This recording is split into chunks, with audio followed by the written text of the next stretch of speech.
எங்கள் காலேஜில் நாளைக்கு ஃப்ரைடே ஃப்ரெஷர்ஸ். இந்த ஃப்ரெஷர்ஸுக்கு டான்ஸ் ஆட போகிறேன்ட்டு ஒரு குரூப் வந்து கிளம்பி அங்கே வந்து அதோட அதுவும் என்னன்னா 3rd 4th இயர் கூட ஆடுவாங்க. ஃபர்ஸ்ட் இயர்லேயே போய் அவ்வளோ பெரிய ஸ்டேஜில் போய் ஆட போகிறாங்கன்றாங்க. என்ன நடந்து போகுது தெரியல. அதெல்லாம் நெக்ஸ்ட் வீடியோவில் வந்து போடுறேன். இப்போ வந்து உங்க கருத்து கொஞ்சம் சொல்லுங்க. என்ன கருத்து சொல்லும்? கருத்து நீங்க போய் ஆடுற ஆட்டத்துல ஸ்டேஜ் உடைய போதா? நான் இன்ட்ரோ கொடுக்குறேங்க, அதுக்கப்புறம் சொல்லுங்க. இங்க வாங்க. ஆக்சுவலி வந்து இப்போ நம்ம பார்த்தோம் ஒரு ஸ்டேஜ் பெருசாக போட்டு கிளீனிங் ஒர்க் எல்லாம் நடக்குது. என்னன்னு தெரியல. அது நான் நெக்ஸ்ட் வீடியோவில் போடுறேன். ஏதோ சரி இப்போ ஆட போகிறாங்கன்ட்டு கூப்பிட்டாங்க. சரி பார்க்கலான்னு வந்தால் இன்னும் ஆடலை. இப்போ தான் எடிட்டிங் ஒர்க்கே போகுது.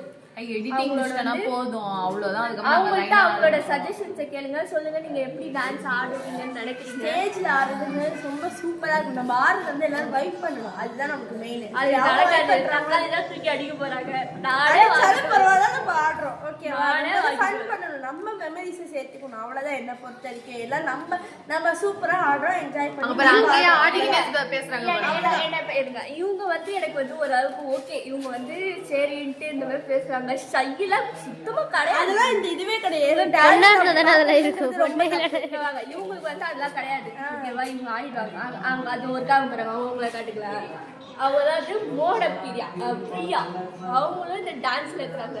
இப்ப வந்து ஆடுகளுக்கு எனக்கு ஒரே ஷையா இருக்குதுன்றாங்க. எப்படி ஆட போறீங்கன்னு தெரியல. உங்களோட கமெண்ட்ஸ் கொஞ்சம் வந்து சொல்லுங்க. ஆனா எப்படிங்க ரவுடி மாதிரி நல்லா இது பண்ணி பார்த்தலாம் அப்படிதான் இருப்பாங்க. ரவுடி பாருங்க எடிட் பண்ண டேராவை போட்டாங்க அங்க. ஆக்சுவலி நாங்க நினைச்சோம் இவங்கலாம் வந்து ஒரு எக்ஸ்ட்ரோவர்ட் நினைச்சோம். ஆனா ஒரு இன்ட்ரோவர்ட்டா இருக்காங்க. நான் எக்ஸ்ட்ரோவர்ட், நானும் வந்து ஆக்டிவேட் எல்லாம் கலந்து. நானும். சரி, ஓகே गाइस, பை. நம்ம நெக்ஸ்ட் வீடியோல பார்ப்போம். பை.